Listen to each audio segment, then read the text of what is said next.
O coração do homem não aceita essa submissão, porque ele está dizendo que aquele que está ordenando tem autoridade sobre a vida dele. E isso muitas das vezes a nossa carne, o nosso eu não aceita. E nós queremos questionar aquele que nos manda, aquele que nos ordena. Isso nos leva ao erro, isso nos leva ao pecado. E hoje nós vamos falar sobre esse homem, chamado Saul. O povo clamava por um rei. O povo clamava por um líder físico, porque até então Israel era comandado por um Deus que venceu todas as guerras, por um Deus que fez passar a pé enxuto pelo Mar Vermelho, que destruiu todos os seus inimigos. Mas eles queriam um rei em que eles pudessem culpar, que eles pudessem visualizar. Então eles começam a clamar por um rei, e Deus ouve o clamor daquele povo pelo rei. E diz a Samuel para ungir um homem chamado Saul. Deus direciona Samuel para aquele homem e diz: olha, ele vai sobressair sobre todas as outras pessoas, dos pescoços para cima. Saul era alto. E a Bíblia também que ele era muito belo. E Samuel vai até Saul, unge aquele homem rei, e ele se acha o menor e diz: como pode eu ser ungido rei? Eu sou o menor da tribo. Eu sou pequeno, eu sou o menor da minha casa, como eu vou ser ungido rei? Mas Deus escolheu ele. Ao contrário do que as pessoas dizem, algumas pessoas dizem que Saul é o rei da carne e Davi o rei escolhido por Deus. Não, os dois foram escolhidos por Deus. A questão é que um decidiu obedecer e o outro decidiu desobedecer. E Saul escolhido por Deus para reinar sobre Israel. E ele começa bem. Ele começa obedecendo, fazendo a vontade de Deus. Ele é até revestido pelo Espírito Santo. Ele profetiza. Ele começa a reinar bem. Até que um dia, Deus, através de Samuel, lembra de um povo ao qual se opôs. Quando o povo de Israel estava saindo do Egito, os amalequitas foram contra eles. E Deus se lembra desse povo que tentou atrapalhar a caminhada do povo de Israel, e Deus fala para Samuel dar um recado a Saul. O recado era: destrói todo o povo e tudo que está lá naquela cidade com aquele povo. Destrói os amalequitas, mata o rei, mata as crianças, mata todos os animais. Tudo lá é vil. Tudo lá é desprezível. Eu quero que você extermine tudo. Essa foi a ordem de Deus para Saul. Destrói tudo. Para destruir o quê? Destruir o quê? Tudo. Destrói tudo. E a princípio Saul ele sai com esse pensamento em sua cabeça: eu vou até Amaleque, os amalequitas, vou entrar na cidade e vou destruir tudo, porque até esse dado momento ele está obedecendo. Ele entende que ele é submisso a um Deus ao qual tem autoridade sobre a vida dele, e ele está com seu coração voltado a obedecer. E ele sai de onde ele estava para ir até os amalequitas e destruir os amalequitas. E na sua cabeça e no seu coração está: eu vou destruir o rei, eu vou destruir todo o povo, e eu vou matar tudo que esteja vivo dentro daquela cidade, seja boi, seja camelo, seja ovelha, seja carneiro, o que for. Tudo vai ser destruído. Essa era a vontade de Deus, e até o momento em que Saul sai de dentro do arraial dele e vai para o arraial dos amalequitas, era a vontade de Saul também. Mas o problema foi que quando ele chega lá, os seus olhos se deparam com as ovelhas, com os bois, com os camelos, com os bezerros. Quando ele olha aqueles bois, aquelas ovelhas e aqueles camelos, os seus olhos brilham. E aquele aquele sentimento de matar tudo, de acabar com tudo que no começo ele tinha, de sair obedecendo, agora quando ele chega no alvo da obediência, os seus olhos dizem algo diferente para ele. Olha, você está vendo de forma errada, nem tudo aqui é ruim. Nem tudo que está nessa cidade é ruim. Quando os olhos deles começam a ver as ovelhas, os bois, ele começa a buscar outro entendimento que não era o entendimento em que Deus tinha ordenado que ele fizesse. E aí cabe um entendimento para mim e para você essa manhã, meu irmão. Eu não posso deixar os meus olhos me dizerem algo diferente daquilo que Deus ordenou que eu faça. Aquilo que os meus olhos têm visto não podem ser diferente do que Deus tem ordenado que eu faça. Porque às vezes nós somos enganados pelos nossos olhos. Deus ordena e nós entendemos, mas quando os nossos olhos batem de frente, nós mudamos o nosso entendimento. Lembra de Eva? E eu falei isso aqui na minha oração. Não coma do fruto. Mas a palavra que diz que ela comeu do fruto porque ela viu que o fruto era agradável aos olhos para se comer. A ordem estava no coração, ela tinha entendimento que não podia, mas quando ela coloca os seus olhos, a desobediência entra no seu coração. Não podemos deixar aquilo que nós estamos vivendo ser mais forte do que a ordem de Deus para as nossas vidas. Deus falou lá nos 10 mandamentos: não furtarás. Mas quando o olho se bate em algo que está fácil, muitas pessoas têm caído nessa tentação. Ela tem no seu coração que ela não furta, ela tem no seu coração que ela não rouba, ela tem no seu coração que não é certo que faça isso, mas quando ela vê uma facilidade, aí os seus olhos começam a gritar mais alto do que o seu coração, e a desobediência acaba entrando. Ele disse: não adulterarás, mas muitas pessoas olham e a cobiça dos seus olhos são mais fortes do que a ordem em que Deus tem para as suas vidas. E os olhos acabam sendo, como a própria palavra diz, a candeia do meu corpo. E quando eu abro os meus olhos para ver de forma diferente ao qual Deus mandou e ordenou para que eu olhasse, o meu olhar vai ser diferente do que Deus ordenou. E por ser a candeia do meu corpo, aquilo que eu estou olhando, eu começo a cobiçar. E a cobiça, quando entra no meu coração, o meu corpo se torna todo em trevas. Porque se os meus olhos forem luz, todo o meu corpo será luz. Mas se os meus olhos forem trevas, tão grandes trevas será o meu corpo. Então nós temos visto muitos crentes, meu irmão, se perdendo e se deixando perder, porque tem deixado os seus olhos falarem mais alto do que a ordem que existe do seu Deus sobre a sua vida. A ordem de Deus sobre a sua vida tem que ser maior do que aquilo que os seus olhos veem. Aleluia! A ordem de Deus para a sua vida tem que ser maior do que aquilo que os seus olhos veem. Saul não conseguiu separar isso quando ele vê as ovelhas, quando ele vê os bois. Ele não consegue se segurar. E o que vem no seu coração é que a ordem de Deus não é tão assim. Ele poderia fazer diferente, até porque eu vou surpreender Deus com isso.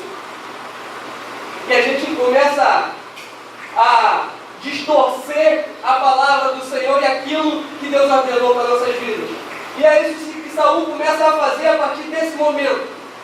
A distorcer aquilo que Deus mandou e ordenou que ele fizesse.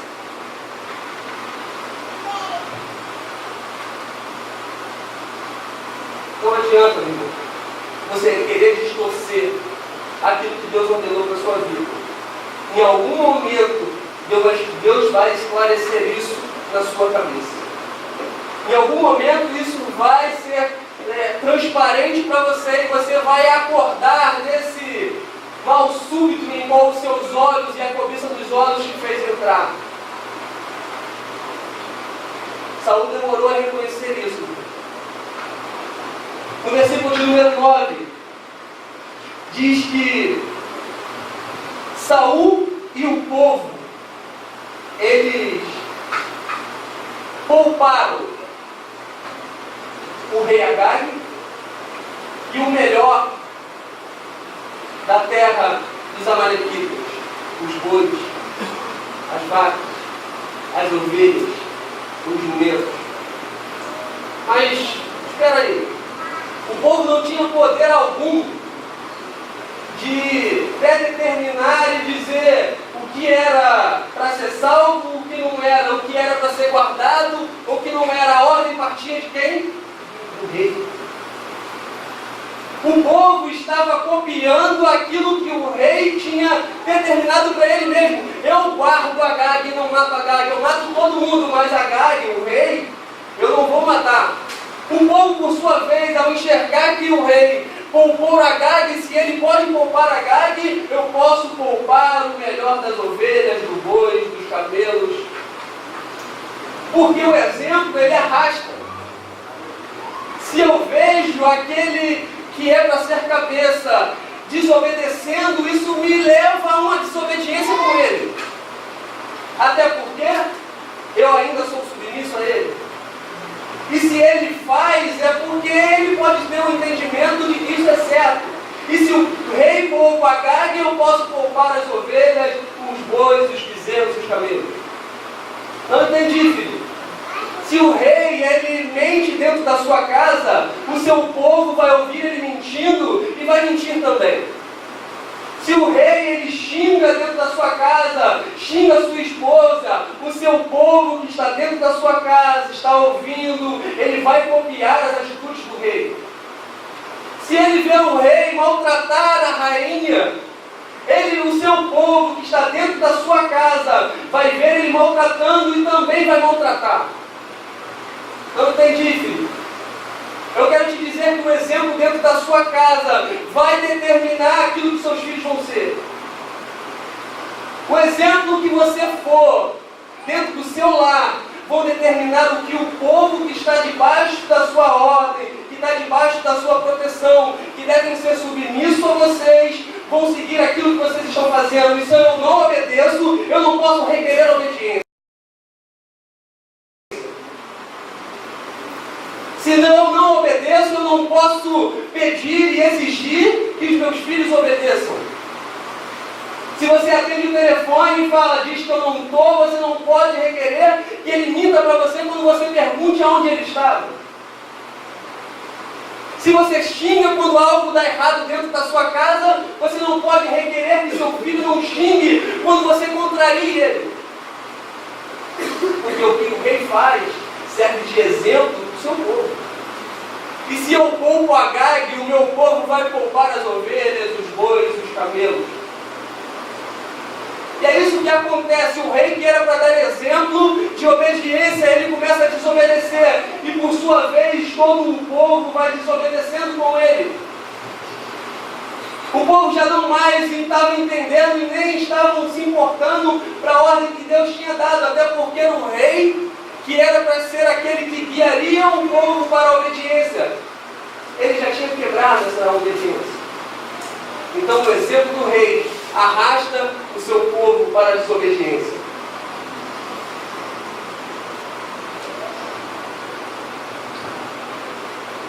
E nós vamos ver nesse mesmo versículo, no versículo 9, que eles poupam Agag e o melhor da terra, os bois, as ovelhas, os bezerros.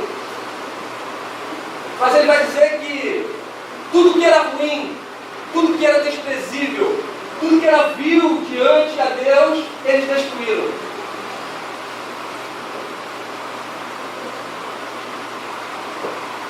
Tudo que era vil, eles destruíram. Mas, se nós formos analisar o texto, nós vamos ver que para Deus, tudo era vil e desprezível. A ordem de Deus foi para que eles destruíssem tudo. A ordem de Deus era tudo. Tudo e qualquer pessoa que estivesse dentro do reinado de Agag, inclusive o rei Agag, deveriam ser exterminados.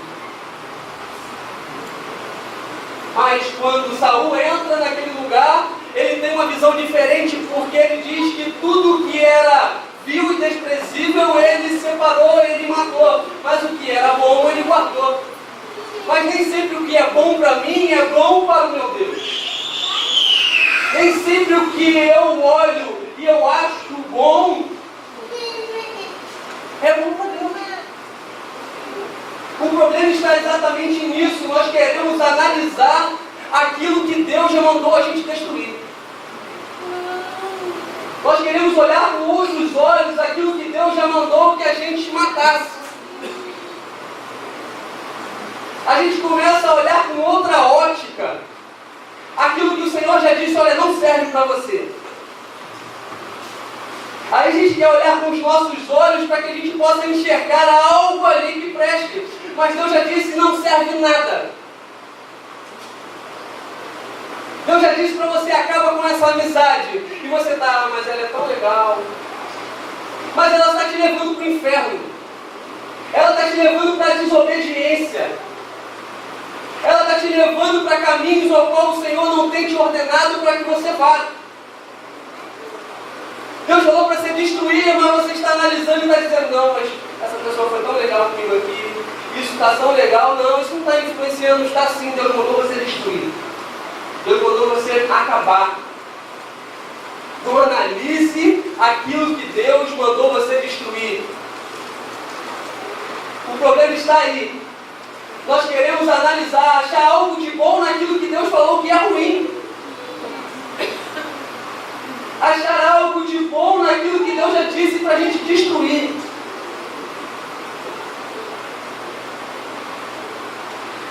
Tem gente que quer ficar analisando. A gente quer ficar questionando com Deus, mas será? Mas será, Deus, que essa amizade, será que isso, essas pessoas, será que esse lugar que eu estou frequentando, será que esse círculo de pessoas que estão à minha volta, não deve ser tão assim não, Deus, é assim que Deus mandou você destruir, meu irmão. E se Deus mandou você destruir, se afaste, abandone, porque isso vai te tirar dos caminhos do Senhor, isso vai gerar desobediência sobre a sua vida. Saul, ele quer analisar. E ao analisar, ele tem essa distinção do que é bom e do que é ruim. Quando Deus já disse que tudo era ruim, não existia nada de bom naquele lugar.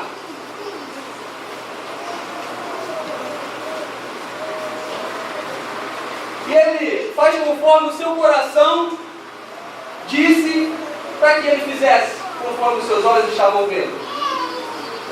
E ele poupa as ovelhas e ele poupa o rei Agag. E agora ele vem embora. Matou tudo que aos seus olhos achava ruim. E trouxe aquilo que Deus disse que era vil e desprezível para dentro do seu arraial. Para dentro do seu povo, para dentro da sua casa. E ele, ao chegar no lugar onde ele tinha partido outrora para obedecer, e à medida que ele saiu para obedecer, voltou desobediente. Quando ele chega, o profeta Samuel já sabia o que tinha acontecido, porque Deus já tinha revelado a ele e disse, olha, isso você vai falar para Saul porque ele teve desobedecido. E Samuel já tem um recado para dar a Saul, porque Samuel já sabia o que tinha acontecido, o que Deus já tinha falado para ele. E nesse encontro de Saul com Samuel, a primeira coisa que nós vamos ver, não é Samuel tentando repreender Saul, nós vamos ver Saul dizendo para Samuel algo em que não é verdade. Ele diz, Samuel, bendito és você que veio do Senhor, bendito seja o seu Senhor. Executei tudo que Deus mandou que eu fizesse. Executei toda a palavra do Senhor. Executei toda a palavra do Senhor. Samuel olha para ele e diz, como é que você executou toda a palavra do Senhor, cara? E que ungido é esse Que barulho é esse de animais que eu estou escutando aqui? Aí ele diz, não, isso é os animais que o povo decidiu trazer para cá. E quando eu vejo essa atitude de Saul, eu começo a entender que a desobediência, ela me cega. E ao me cegar, essa desobediência faz com que eu seja incoerente com o erro que eu pratiquei. Porque à medida que eu vou desobedecendo, eu vou perdendo a visão. Ele está dizendo que executou tudo que Deus mandou que ele fizesse, mas o que está à sua volta está dizendo que ele não fez, e mesmo assim está afirmando que fez. Isso tem sido em nossas vidas, meu irmão. Isso a gente tem que trazer para a gente. A gente está falando, nós estamos obedecendo e os bois estão fugindo à nossa volta, e a gente está dizendo, estou obedecendo, e os bois fugindo, o nosso pecado gritando, e a gente dizendo, eu estou obedecendo. A incoerência do que é certo e do que é errado. As palavras que eu falo não condiz com aquilo que eu estou vivendo. Eu estou obedecendo, mas as pessoas que estão olhando para mim estão vendo claramente que a obediência não está sobre mim, porque aquilo que eu estou dizendo que eu fiz, na realidade o fato da minha volta está mostrando que eu não fiz. Eu digo que estou obedecendo e os bois e as ovelhas, os animais estão gritando atrás de mim. As evidências da minha desobediência estão gritando mais alto do que a voz que eu digo em que obedeci. Samuel olha para ele, como você obedeceu? Que obediência é essa se eu estou vendo que atrás de você e que em algum lugar aqui escondido eu não consigo ver, mas eu posso escutar? Às vezes a gente acha que as nossas palavras vão falar mais alto do que os nossos atos. Os seus atos vão falar muito mais alto do que as palavras que você tenta lançar sobre as pessoas. Porque as palavras eu posso falar da forma que eu quiser, mas os meus atos, se eles não condizem com aquilo que eu faço, isso mostra a incoerência daquilo que eu estou dizendo. Saul está dizendo, eu obedeci, quando na verdade quem olhava para ele estava vendo a situação de alguém que desobedeceu. A ordem era destruir tudo. E se eu não destruir tudo, eu não cumpri toda a obediência, e a obediência do Senhor é por completo, a obediência que Ele nos exige é por completo, não por parte. Não adianta eu dizer que estou obedecendo, quando na verdade estou obedecendo somente algumas partes. Deus requer de nós obediência completa. Obediência em tudo, em toda a sua palavra. Eu estou terminando. Passei 5 minutos.